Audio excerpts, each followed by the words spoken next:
esta conversación desde la RUCA invitamos hoy día a Luz María Saitúa, profesora de educación musical, músico con magíster en musicología de la Universidad de Chile, que está realizando, directora de coros escolares, profesora de didáctica, repertorio escolar e instrumentos y supervisora de prácticas profesionales de pedagogía en música y general básica y parvulario en la Universidad de Talca. También es directora musical y creadora del grupo Acuarela, con 7 publicaciones en CD y nominado a los premios Pulsar del año 2019. Bueno, hola Luz María. Hola Pablo, gracias por invitarme. Qué bueno, salud. Salud. Que conversemos. Conversemos. Mira, la primera idea que nosotros queremos compartir con el equipo con que hemos trabajado todo esto es enseñarle a las personas que uno tiene algo que le permite hacer algo tan simple como dedicar la vida a la música o al arte. Y de esto se habla poco. Entonces lo que nosotros queríamos hacer era preguntarle a personas que han dedicado su vida en el campo de la música y en el campo del arte, cómo es que llegan a esa decisión y cómo es que ocurre en el camino que deciden hacer este tipo de trabajo. Entonces yo te quería preguntar, cuando tú eras niña, ¿cómo fue que te acercaste al arte? ¿Cómo fue que te acercaste a la música? ¿Qué recuerdos tienes tú de ese momento en donde tú dijiste, esto es lo mío, o por aquí voy a ir, o simplemente fue un juego? ¿Cómo lo hiciste? Mira, lo mío es bien sencillo. Ok. Yo de chica, yo no tuve ningún acercamiento a la música de chica, de niña. A mi papá le gustaba un poquito escuchar música clásica, pero mi mamá no ponía ni siquiera la radio. O sea, había silencio en mi casa. Okay. Tenía una abuela que tocaba el piano, pero que nunca tocó, porque ya el piano estaba desafinado. Entonces, no había nada que me motivara, como a otras personas, a estudiar música o a estudiar arte. Pero yo creo que hay un bichito acá adentro, no sé si hay algo que igual te llama. Porque a mí siempre me llamaba mucho la atención. Me llamaba mucho, me gustaba cantar. Sin que nadie cantara en mi casa, a mí me gustaba cantar. Y de repente yo creo que como el primero medio que yo estaba pensando, cuál fue mi primer como contacto con la música, pero realmente con la música, o sea, yo te digo que venía de una casa de silencio. De acuerdo. Fue que me metí al coro del colegio, pero el coro del colegio se juntaba con un coro de un colegio de hombres. Entonces yo me metí, mi amiga y yo nos metimos para conocer hombres. Muy bien. Entonces fue así como que llegamos las dos al coro y fue muy bonito porque nosotros habíamos tenido ensayos soprano y contralto con mi profesor de música, pero yo no tenía jamás idea de lo que era un coro, de lo que era la armonía. Y lo que me pasó fue, o sea, ya amor a primera vista. Porque llegamos, miramos para atrás, cómo está la cosa atrás, y nos pusimos a cantar, y a mí me pasó que escuchar estas 4 voces fue como si me hubieran dado un mazazo al corazón, a la cabeza, a todo. Mi amiga se retiró a los 3 minutos del coro y dijo que no, que fome, que eran todos feos. Y yo de ahí en adelante no lo abandoné nunca. O sea, de ahí empecé a cantar, a tocar guitarra, a buscar otro instrumento, a escuchar música, a todas esas cosas maravillosas que hasta el día de hoy nunca lo dejé. Perfecto. Nunca lo dejé. Oye, y una consulta, ¿tú te acuerdas de personas que hayan sido como las que de alguna manera te empujaron a seguir en este proceso o simplemente tú lo buscaste? No, lo que pasa es que de todas maneras mi profesor de música, Nico Farías, que me imagino que si alguna vez me ve, Nicodemus Farías, mi profesor de música, mi amado profesor de música de ese tiempo que nunca más lo vi. Pero sabes, yo creo que fue en la cercanía de la música con la amistad. Con la adolescencia, de vivir una adolescencia sana a través de un coro, a través de la música, a través de tener otros intereses, de otra gente que anda dándose vueltas y sin saber. O sea, yo lo descubrí en mi adolescencia, lo descubrí a los 14 años, a los 13 años, y nunca más lo dejé. Entonces la música para mí está metida siempre en un contexto de cariño, de amistad, Perfecto. de amor. No consigo la música de otra forma. Y así lo he hecho durante toda mi vida. Ujú. Porque en los grupos a los que he pertenecido, siempre he pertenecido, no solamente musicalmente, sino también afectivamente, cariñosamente, desde una mirada, desde otra mirada, siempre, o sea, porque me formé así, me Claro. formé con adolescentes amistosos, cariñosos, que cantábamos juntos. De acuerdo. Y en ese momento cuando tú decides que quieres estudiar, te fijas que lo típico es que a uno le dicen ya tienes que estudiar algo que te permita vivir, etcétera. Sí. ¿Qué pasó? Por qué decidiste la música? Ahora, tú entraste a estudiar instrumentos, entraste a estudiar pedagogía. ¿Cómo lo hiciste? ¿Cómo se produjo esa negociación contigo, Claro, digamos? yo era muy chica, porque Ya. de partida yo entré a los 16 años a la universidad. Ok. Era muy chica, o sea, yo miro para atrás ahora, Sí. era chica. Sí. Y era muy ingenua también. Pero yo sabía que quería ser profesora, no sé si tanto música, yo quería estudiar o pedagogía en historia o pedagogía en música, no había ninguna otra posibilidad. Ok. Y porque me encanta la historia, me encanta la geografía, me encantan los climas, los valles transversales y el clima y todas esas cosas me encantan. Entonces, eh, fui a dar mi examen de música y descubrí una tribu ahí. Ujú. Fíjate que en el examen, yo no sé si al resto de los profesores, los que han ido los que estaban, yo creo que en el pedagógico ahora, también los que estábamos en la Chile, en Santa María en esa época, o en el conservatorio, yo entré y dije, aquí está mi tribu, aquí Ok. está lo mío. O sea, ni siquiera, después de eso ni siquiera fui a historia. Ya. Entonces eso me marcó. Y me marcó también la Chile en Sí. esos momentos, porque yo entré en el 77 a pedagogía en una época de represión absoluta Obvio. de la dictadura, en una época en que la gente o se unía, o en que los jóvenes o nos uníamos y nos consolábamos mutuamente, o simplemente no pasaba nada. Y así pasó en pedagogía en música, que los jóvenes, la gente de pedagogía hasta el día de hoy se quiere, se recuerda, se acepta, porque nos consolábamos en una época que no o sea, sabíamos todo lo que estaba pasando, pero con los años, con el tiempo nos dimos cuenta de eso. ¿Te acuerdas? Claro, en ese concepto de encontrar la tribu, ¿verdad? Tú no solamente encontraste el fenómeno de poder participar del fenómeno musical, sino que empiezan las redes de amigos, las redes de personas que te llevan hacia otros territorios. En ese proceso, ¿qué fue lo que más te sorprende que recibiste como regalo? Porque uno, cuando ya encuentra una tribu, uno tiene regalos. ¿Hay algún regalo que te acuerdes de ese momento que es sorprendente para ti, que no estaba dentro de las posibilidades que tú pensabas? O sea, hay millones de regalos, Ok. millones. Pero yo me acuerdo que es una lecera con respecto a esta tribu. Sí, sí. Mira, que cuando entramos a pedagogía, yo creo que a ti también te pasó, o a todos los profesores, yo me acuerdo que a mi hermana le habían hecho un recibimiento a los mechones en la arquitectura y la habían tirado a la piscina. Sí, Y mi es hermana terrible. casi se murió, porque mi hermana también era muy sensible y casi se murió. Entonces era como que yo lo único que no quería, a mi hermana la agarraron entre 20 y ¡pum! La tiraron a un agua asquerosa.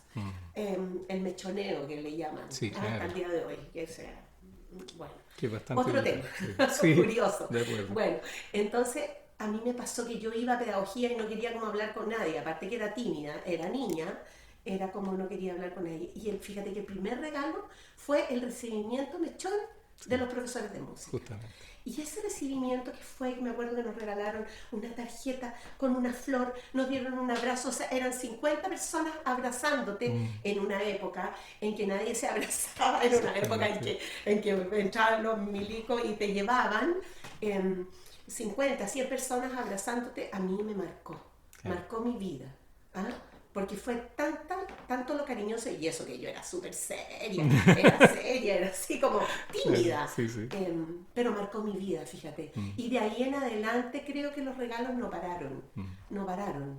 O sea, fue esos 5 años que estuve en pedagogía, fueron, no sé si los mejores años de mi vida, pero fueron los mejores años de adolescencia de mi vida. De adolescencia, descubrir la adultez de una forma tan linda, tan comprometida con la música. Y además que llama la atención, porque eso que te pasa a ti, yo creo que muchos lo vivimos en ese momento que fue sorprendente, en un momento en donde había una desconfianza brutal en las relaciones, de repente encontrar que había un grupo humano porque era pequeño, o sea, igual la escuela de pedagogía no era una gran escuela, sorprendentemente permitía que existiera un espacio en donde uno podía enriquecerse con el otro y no Sí, era esta locura individualista en donde, entre comillas, tú poco menos que tenías a tu enemigo al lado, digamos. Eso yo creo que nos marcó a muchos, tienes toda la razón. Yo creo que la experiencia que yo también tuve ahí fue sorprendente por lo mismo.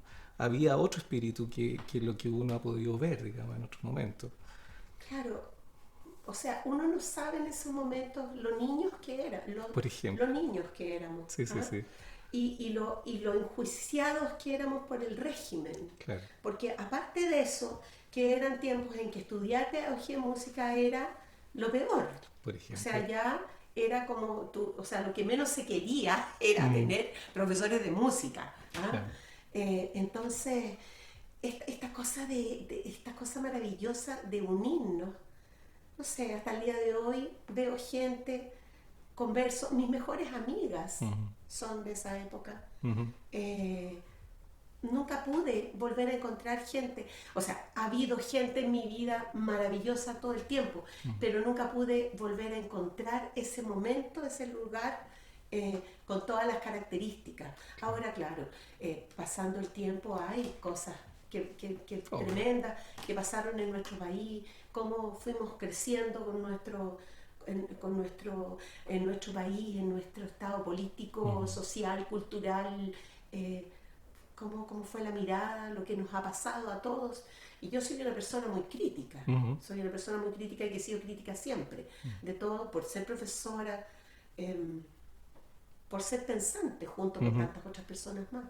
No me he querido quedar callada, ¿ya?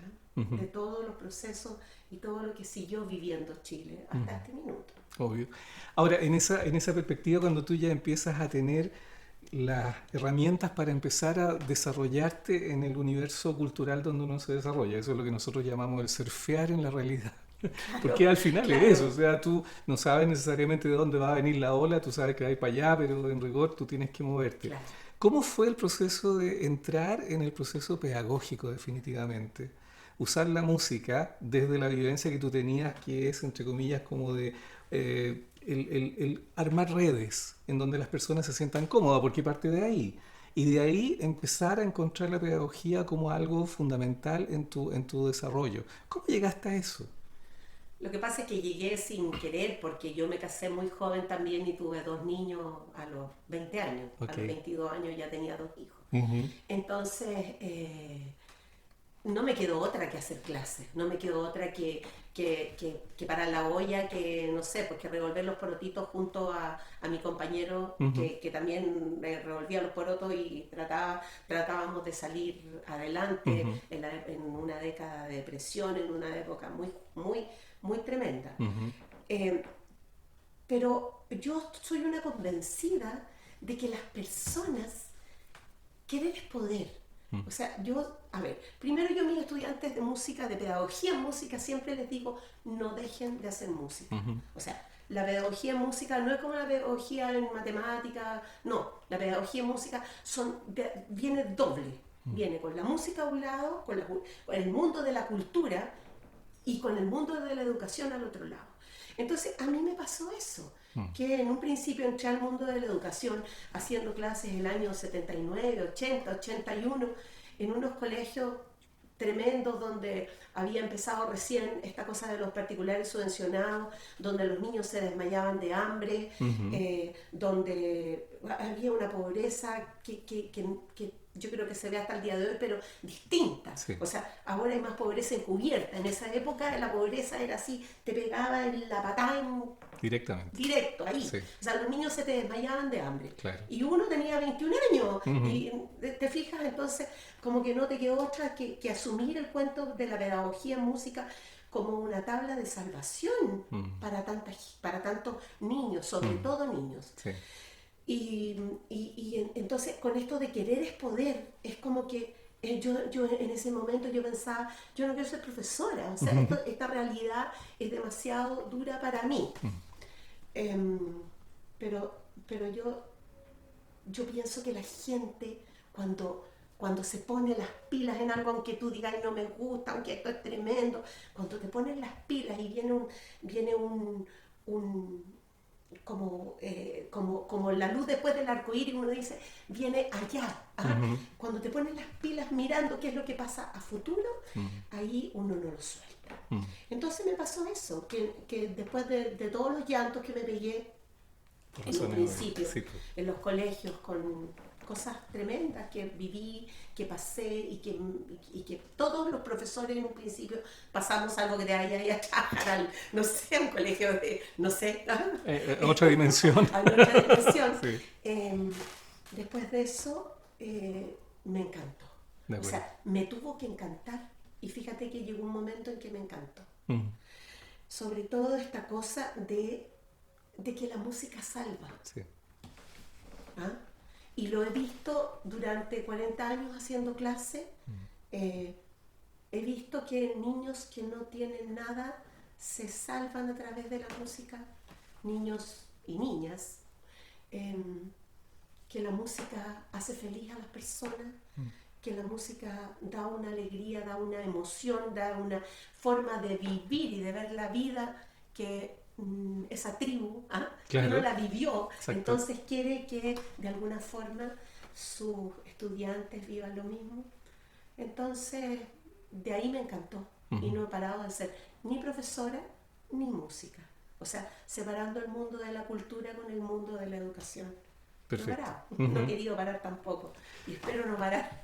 No, estamos recién empezando, así que no hay Sí, problema. no, sí, obvio. Una consulta, entonces está claro que en el proceso de llegar al fenómeno de la pedagogía tú descubres tu propia fuerza que permite, entre comillas, ayudar a otros que no tienen lo que tú tienes, que al final el primer gesto que uno aprende que es súper significativo. Pero ahora hablemos a cómo llegaste a la composición. ¿Cómo empezaste a tener una identidad con eso y decir, esto también es mío? Lo que acabas de decir, o sea, son dos patas. Una cosa es la pedagogía, pero otra cosa es lo que yo puedo hacer con esto y cómo me puedo desarrollar. Hay personas que no hemos desarrollado, tú sabes, siendo intérprete. Claro. Pero tú desarrollaste la composición como algo básico, como algo tremendamente potente. ¿Cómo lo hiciste? ¿Cómo llegaste a eso? Sí, yo tengo hartas canciones. Es que la gente de repente no entiende Por eso por te este pregunto. mundo capitalista, liberalista y horrible Ujú. que ha sido el desprecio al mundo de la niñez. Sí, ¿Ah? brother. Eh, y no entiende que hacer música para la infancia, para mí al menos, es fundamental. Ok. Y va con respecto que yo soy compositora, pero yo todo lo que he hecho siempre ha sido con una mirada educativa y una mirada hacia el mundo de la infancia. Em, Nunca se me ha ocurrido hacer, por ejemplo, una canción de amor o una partitura. No, o sea, Ah, creo que una vez, Aunque, una aunque, vez. aunque la infancia es una canción de amor eterna, por razones obvias. Claro, Sí, pero no, te digo una canción romántica, por sí, sí, ejemplo. sí, entiendo. Yo no tengo ese romanticismo, no lo tengo, Ujú, no puedo así, ¿ah? ujú. No hay caso, no, ni siquiera canciones,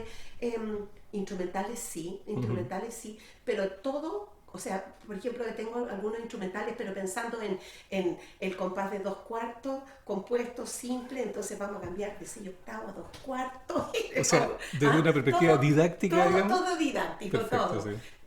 Entonces, mucha gente me dice, pero ¿cómo es posible que, mira, con estas canciones tú no hagas otras cosas para los grandes? Claro.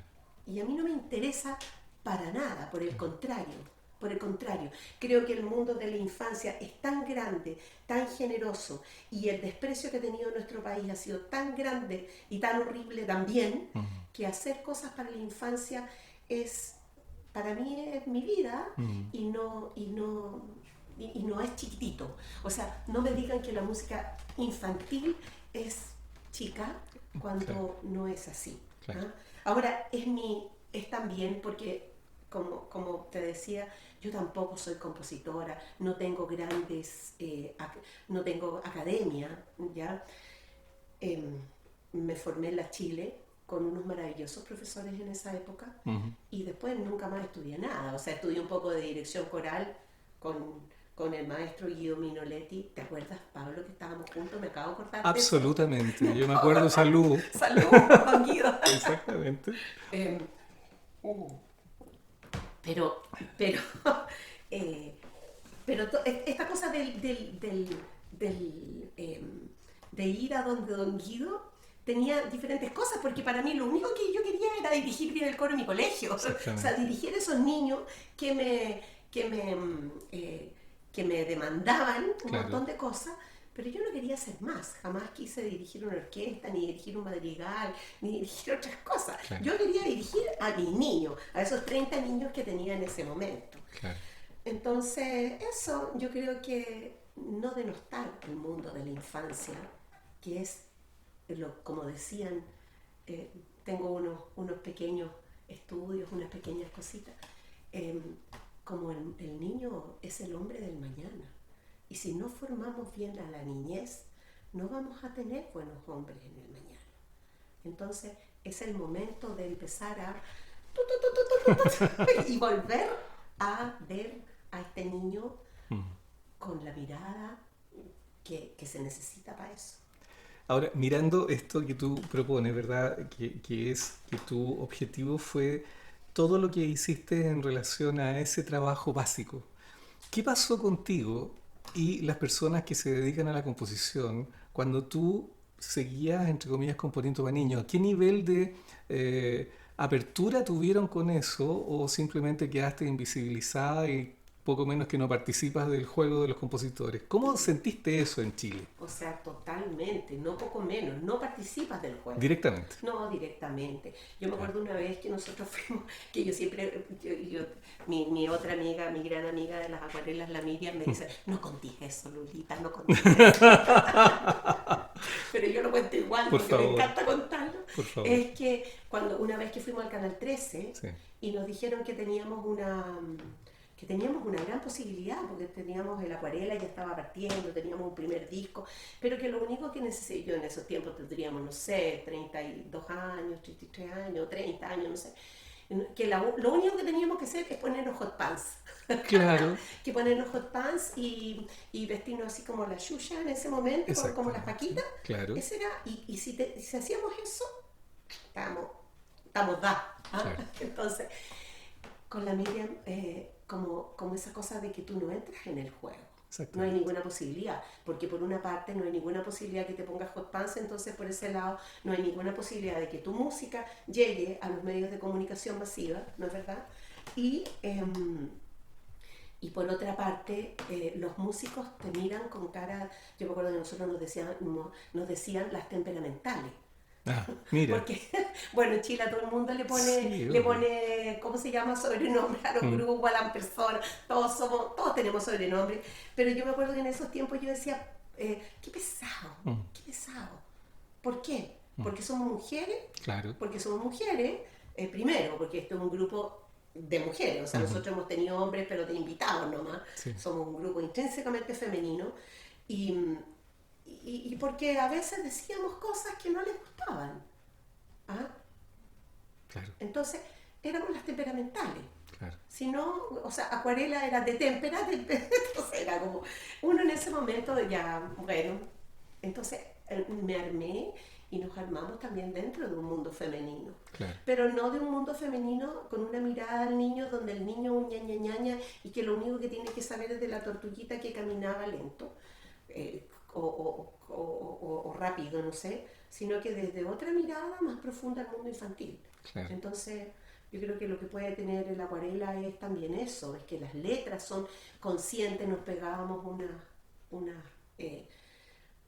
meditaciones trascendentales haciendo letras a los niños con un significado que pudiera quedar en el alma de un niño 15 años después, que en ese momento no lo sabía, pero que quedara de alguna forma. Entonces la mirada al niño es distinta. Pero como te digo, o sea, y ahora se da lo mismo, porque ¿qué pasa? Que ahora hay unos grupos de jóvenes que chorísimo, yo pertenezco a la asociación gremial CRIN, Creadores Infantiles, armamos esta asociación gremial, pero los jóvenes tampoco quieren, con ese ímpetu juvenil y sobre todo de generaciones donde vienen, porque vienen de una generación, vienen de una escuela, tampoco quieren mirar tampoco al pasado. No quieren mirar, o sea, Es como, entonces te sentís como el queso del sándwich, así como, aquí y ahora que te llegó ya estáis vieja, pucha, ya, bueno, ya. Claro. Pero esto, yo me río nomás porque sé lo que uno vale y sé el trabajo que uno ha tenido. Exactamente. No, me parece como chistoso, pero se da eso.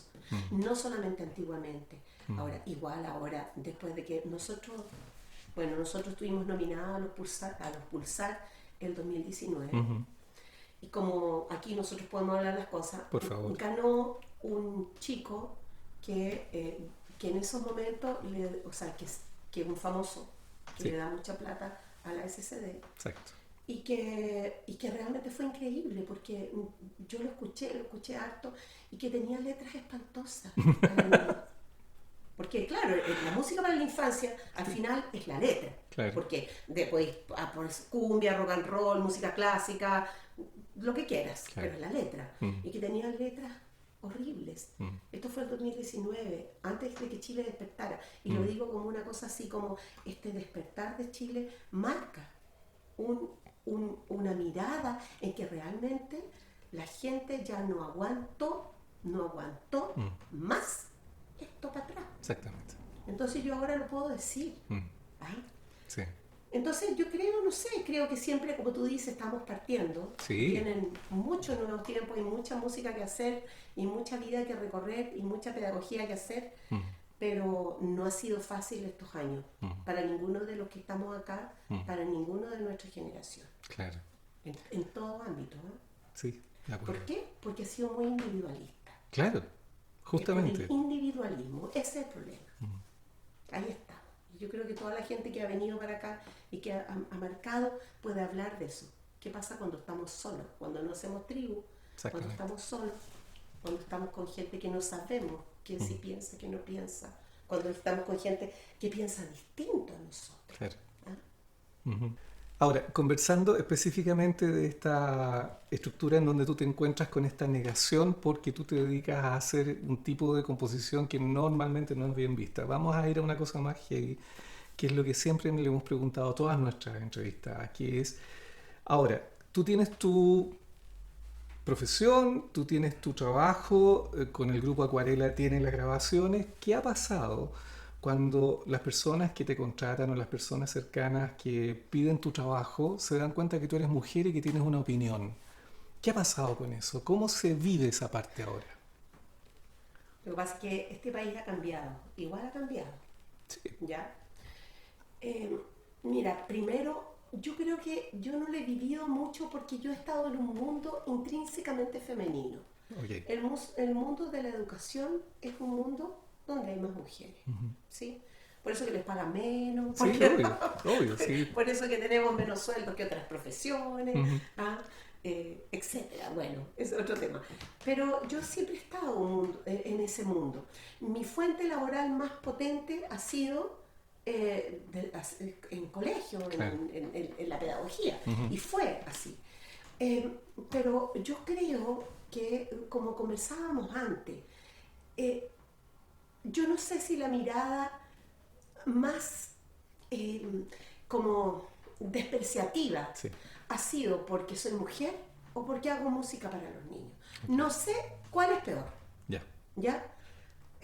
Primero, la mirada, no el desprecio de los músicos, no de ahora. Hoy día hay una corriente muy potente de músicos jóvenes que miran al mundo de la música para la infancia con respeto, o a los músicos que hacen con respeto.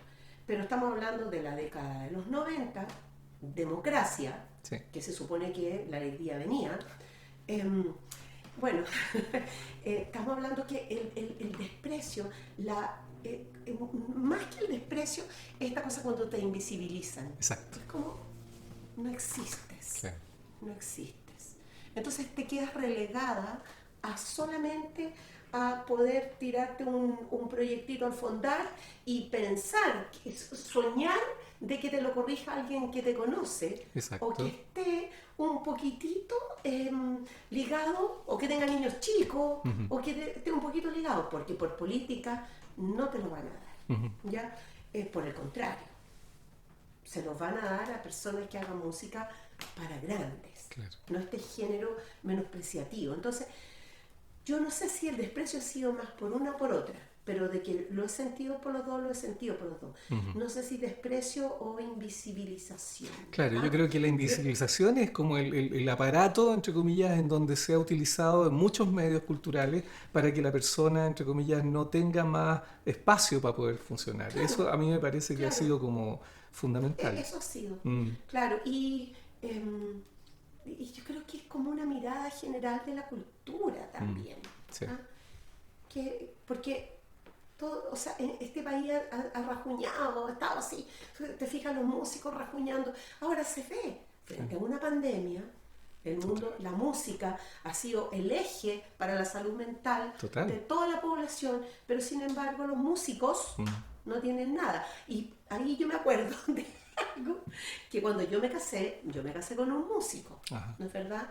El padre de mis hijos es músico también. Entonces cuando mi papá, porque cuando empezó esta entrevista, ¿te acuerdas que me preguntaste cuál era tu cercanía? Exactamente. Mi papá le preguntaba, y ya, pero ¿y de qué va a vivir? Claro. ¿De qué van a vivir? Pero yo me acuerdo de haber visto a mi papá con mucha humildad, o sea, en verdad sí, con una humildad tremenda. Entonces, mi marido decía, de la música, yo soy músico. Sí, sí, está muy bien, pero ¿de qué van a vivir? Claro. Sí, está bien, de la música, pero a ver, dígame, ¿de qué va a comer? ¿De qué? Claro. Entonces, es como chistoso, pero hasta el día de hoy pasa eso. Claro. Los músicos han sido el eje de la salud mental de la población, pero simplemente no tienen ningún tipo de trabajo en estos tiempos, ningún tipo de subvención, y tenemos una ministra de Cultura que dice, por favor, o sea, ¿cómo les vamos a dar plata a la gente del arte si hay que dársela a otras personas? Sí, mira, a mí con la ministra en cuestión, a mí me pasó algo peor, que fue que cuando le preguntaron si podía haber, entre comillas, un aporte del Ministerio de Cultura o de las culturas a los artistas, ella se mandó una expresión que a mí me dejó con la boca abierta. No sabemos cuántos son. Entonces, o sea, la invisibilización llega incluso hasta el propio ministerio y es cuestión de hacer simplemente un levantamiento por género y uno ya tiene todos los músicos y todos los artistas que hay en Chile, pero ni siquiera son capaces de hacer eso. Tampoco. Entonces, la invisibilización llega a niveles sorprendentes en la forma como está estructurada la sociedad. Eso es lo que a mí me impresiona. Mira, yo trabajaba en un colegio en el barrio de Yungay. Ujú. Un colegio de clase media, muy grande, de 1500 niños, y en un barrio de clase media, barrio Yungay, artístico, cultural, precioso, con una plaza preciosa, qué sé yo. Ya. Lo dan en Canal 13C, con los tamborileros, con la gente de los cajones peruanos. Claro. Ya. Y una vez una niñita me dice, hace como, bueno, esto fue hace, no sé, 6 años atrás, 7 años atrás, y tampoco, me dice, profe, estoy feliz porque hoy día me toca cama. Entonces fue como, ya mi hijita, a ver, ¿de qué se trata? ¿Cómo es esto que a usted le toque cama?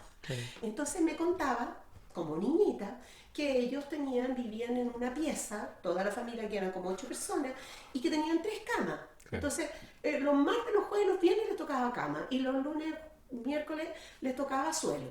Entonces, eso por supuesto que nadie lo veía, estaba absolutamente invisibilizado, como todo, o sea, entonces es lo mismo que pasa con la gente de la cultura, es lo mismo que pasa con el ministro de Salud, que dijo, yo no sabía que la gente vivía así, Por o sea, ejemplo. ¿cómo no vas a saber?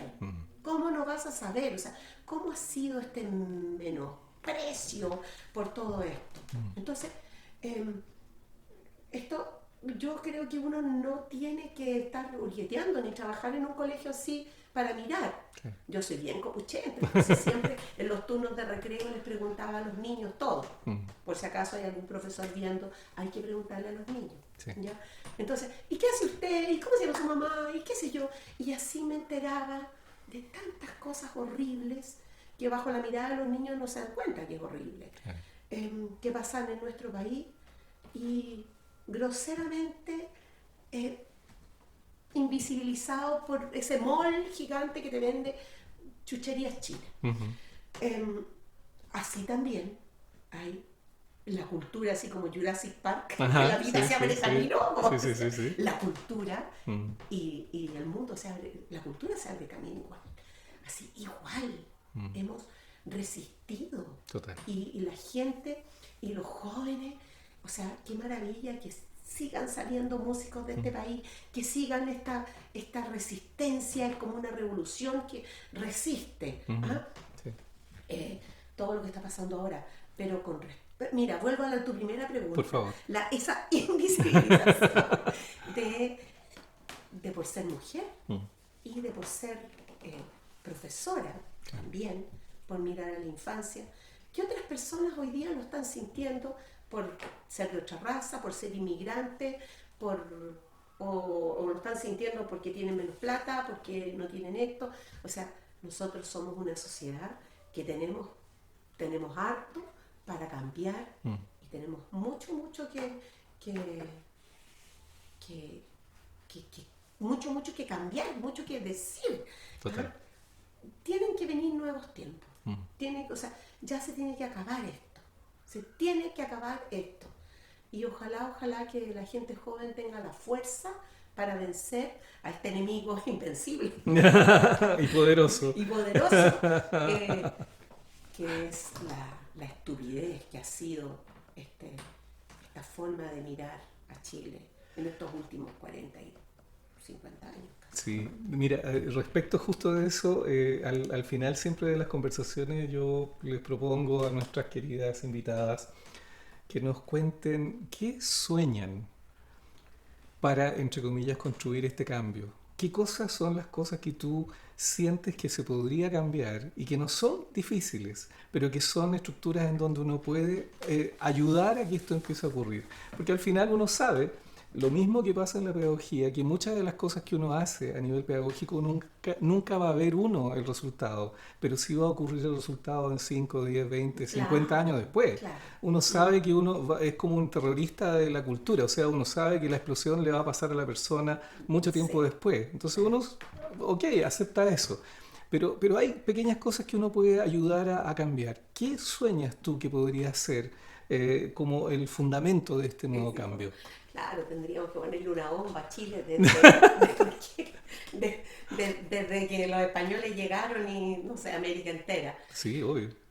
No, claro, los sueños, primero, así, educación gratuita, justa para todos, Ajá, eh, salud, bueno, todo lo que estamos se pidiendo está los pidiendo, chilenos, claro, sí. ¿no es verdad? Ujú. Podríamos politizar esto y soñar con que los políticos se vayan para sus casas y vengan gente distinta. Bueno, todo esto que todos estamos pidiendo, Sí, sí, la sí. gran mayoría de Chile está pidiendo en estos tiempos una nueva constitución que hable también en justicia. Pero a futuro para este país yo sueño en que no estemos tan divididos. Claro. ¿Ah? No estemos tan divididos. Que no tengamos estos dos polos que nos marcaron desde que se estableció Santiago y a las 50 primeras familias, no sé quién, Pedro Ardilla le pasó aquí la quinta, para allá, para acá, para allá, y resulta que estas 50 primeras familias estaban ahí y el resto ahí al otro lado del Mapocho, no sé dónde te pillaron. Claro, ¿Ah? en las afueras Sirviéndole de los muros de la ciudad. claro, sirviéndole a estas primeras 50 familias. Entonces yo sueño eso, sueño justicia para todos y Mm, equidad. mm, Equidad, sí, con equidad y justicia estamos. Con eso estamos. claro, No necesitamos más. Ahora, ¿cuánto tiempo va a pasar? Porque hay mucha gente que no está de acuerdo con eso. claro. Hay mucha gente que no está de acuerdo con eso. Mm, Y que la hemos validado durante tanto tiempo. O sea, hay mucha gente que está de acuerdo, que hay ciudadanos de primer, de segundo y de tercer grado, porque tiene que ser así, porque claro, los inteligentes somos uno y el resto es una masa nomás. Po. claro. Entonces, yo sueño equidad sobre todo eso, Mm, que nos miremos las caras y, y que podamos ser iguales. No sé claro. cuánto va a ser, cuánto tiempo más será eso. Oh, Bueno, por eso son sueños, uno lo plantea en ese territorio, pero básicamente es el juego de educar a las personas en aprender a vivir con la diversidad, porque gran parte de esa estratificación que tenemos es porque la gente no acepta esa diversidad. Resulta que nosotros somos diversos internamente y externamente. Claro. Entonces, si nosotros nos planteáramos en la educación, es lo que yo sueño, y si enseñáramos a aprender a trabajar en la diversidad, ¿qué cambio significaría eso? Ahora, esto los niños lo tienen absolutamente natural. A ellos no hay que enseñarles el aprendizaje de la diversidad. No sé si tú, me imagino que mirando a los niños te has dado cuenta de eso. La estratificación o, entre comillas, la segregación que ocurre en los estratos de niños y en la educación es porque se les han enseñado. El niño no es una persona que esté estratificado, no es una persona que no acepte al otro porque sí. Eso es parte de lo que se le enseña. ¿Ves tú? Entonces hay harto que aprender también en esa mirada. Claro. No, y los niños son un libro abierto. Total. Y desde el momento desde ese momento en que pueden entender, desde el momento en que nacen, desde el momento en que pueden escuchar los ruidos de afuera, empiezan a aprender. Son unas esponjas que aprenden, que miran y les hemos dado tanta estupidez, les hemos entregado tanto. Claro, seguramente no tú, no la gente de la cultura o de una, no sé, podríamos decir una clase media más culta. Todos les hemos entregado como sociedad tanta cochinada a los niños que yo espero que eso pase.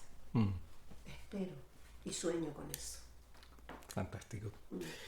Bueno, nuestra conversación va terminando. Entonces yo quería agradecer la generosidad tuya de haber jugado con nosotros y contado todo esto.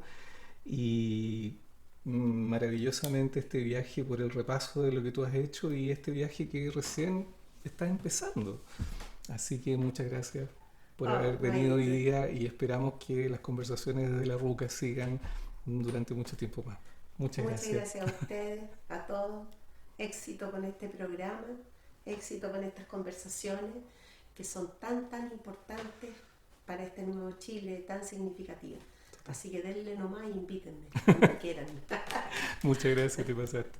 Gracias. Sí.